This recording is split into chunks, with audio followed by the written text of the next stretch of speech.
खबरें आप लोग अमूमन देखते ही होंगे। ईरान और इजराइल में किस तरीके से युद्ध चल रहा है और क्या हालात हैं वो आपको पता है, लेकिन फटाफट से हम आपको 5 पॉइंट्स बताते हैं जिसके तहत हम आपको ये बताएंगे कि आखिर इससे भारत पर क्या असर पड़ने वाला है। भारत में क्या चीज़ें जो हैं जिनको लेकर थोड़ी सी दिक्कतें हो सकती हैं या फिर वो महंगी हो सकती हैं, यानी कि कुल मिलाकर जो ईरान और इजराइल में युद्ध चल रहा है उसका भारत पर क्या इम्पैक्ट पड़ने वाला है। तो सबसे पहली बात, हवाई सफर महंगा हो सकता है। हवाई सफर इसलिए महंगा हो सकता है, पाकिस्तान का एयरबेस बंद है, ईरान इसराइल ने भी अपना एयरबेस बंद कर दिया, तो जब यूरोप जाएंगे, अमेरिका जाएंगे तो फिर घूम कर जाना पड़ेगा, जिससे टाइम टेकिंग तो होगी ही होगी, टाइम आपका ज्यादा लगेगा ही, लेकिन इसके अलावा आपका जाहिर तौर पर जब घूम के जाएगी फ्लाइट तो पैसा भी बढ़ेगा, आपको ज्यादा पैसे चुकाने होंगे। इसके अलावा आयात बिल में इजाफा होगा यहाँ पर। इसके साथ पेट्रोल के दामों में भी असर पड़ सकता है, क्योंकि एक ईरान स्टेट ऑफ हॉर्मुज संधि है और समुद्र के रास्ते आपको बता दें यहाँ पर तेल पहुंचाया जाता है, लेकिन अगर ईरान इस रास्ते को बंद कर देता है तो फिर आप ये मानकर चलिए यहाँ से गैस और इसके अलावा जो है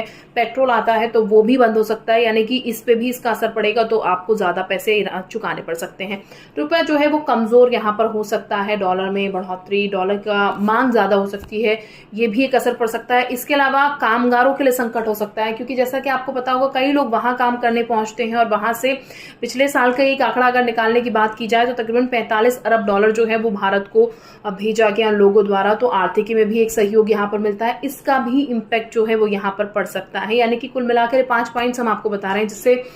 इम्पैक्ट भारत में भी देखने को मिलेगा अगर ये युद्ध इसी तरीके से चलता रहेगा।